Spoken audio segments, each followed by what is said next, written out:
Well, hello there. My name is sometimes Heather and I play Elder Scrolls Online.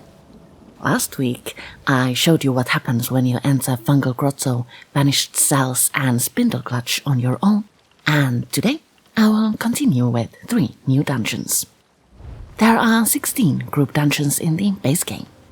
8 of these have 2 versions, 1 and 2. Each dungeon can be tackled in normal or veteran difficulty. Base game group dungeons all have a recommended player level.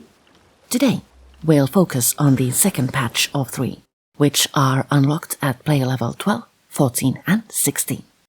We will delve deeper into Darkshade Caverns, Elden Hollow and Wayrest sewers while our main question remains, can you solo it? We have successfully soloed Darkshade, Elden Hollow and Wayrest once, multiple times in the recent past, so let's move straight to alternate versions, starting from Elden Hollow 2. Here we meet hordes of Daedric enemies and friends from Elden Hollow 1. The first real enemy we meet is Dubros the Infestor, a large Daedroth. This one is relatively easy and should fall with little effort. After the Daedroth falls, we find a strange portal. Upon investigation, our first boss enemy pops out. Darkroot is a shadowless brigand with 1.7 million hit points. Darkroot can hit you to do a large amount of physical damage or target you with a beam of light to do an increasing amount of magic damage. She can also summon 2 Horror friends. When killed, the Horrors leave behind blue or green mist. I was afraid of the mist, but it actually increases your magicka or stamina regeneration, so standing in green and blue areas is a good thing. Despite the many hit points, Darkroot is easy to solo.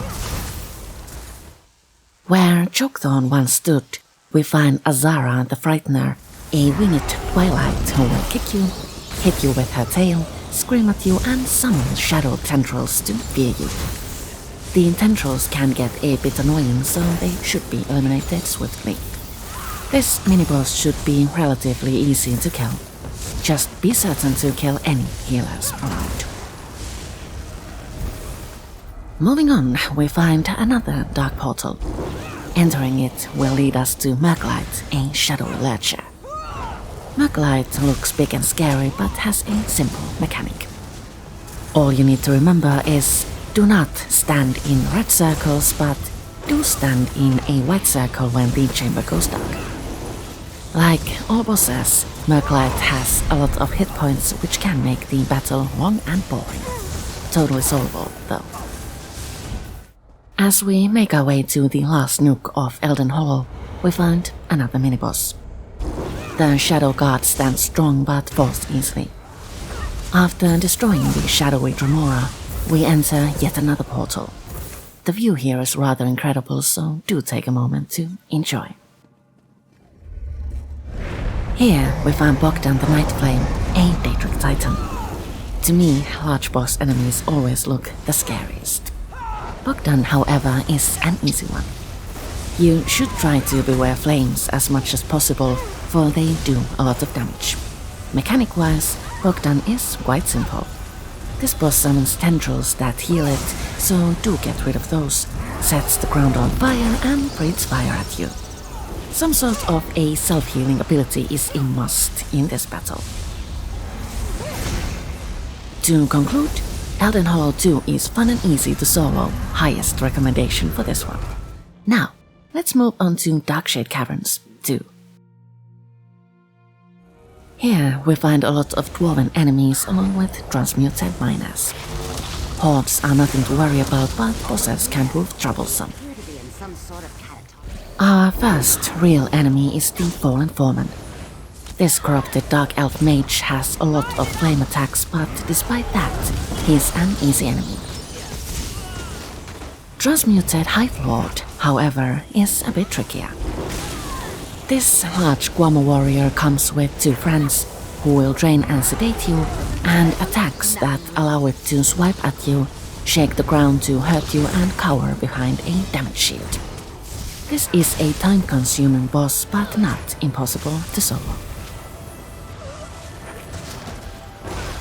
Grobel the Transmuted is another boss who might prove troublesome. This is a large Netch who has an up phase and a down phase. During the up phase, he is immune to attacks due to his damage shield. He will reflect damage back at you, teleport wildly around, deal shock damage in the form of lightning bolts, poison you and summon Netchlings. Killing the Netchlings will deplete Grobel's damage shield, so do get rid of those as they come.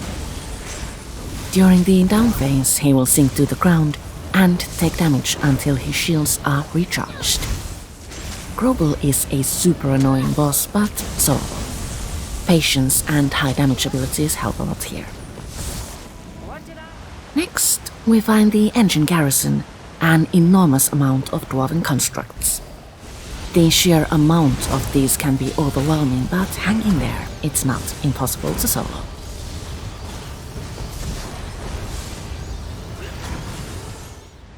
And behind door number 3, we find the last boss, the Engine Guardian. This one also has phases.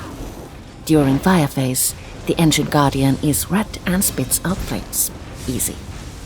During lightning phase, the Engine Guardian is blue and spits out lightnings. Also easy. And during poison phase, the Engine Guardian is green and spits out poison to pollute the air. The poison deals high amounts of really fast damage. To clear the air, you should turn a lever, while battling off smaller enemies and trying not to die of poison. I haven't been able to solo this with a stage 4 vampire, but this isn't impossible. Normal health regeneration, healing abilities and quick reflexes should make this soloable. And the last, Wayrest Sewers 2.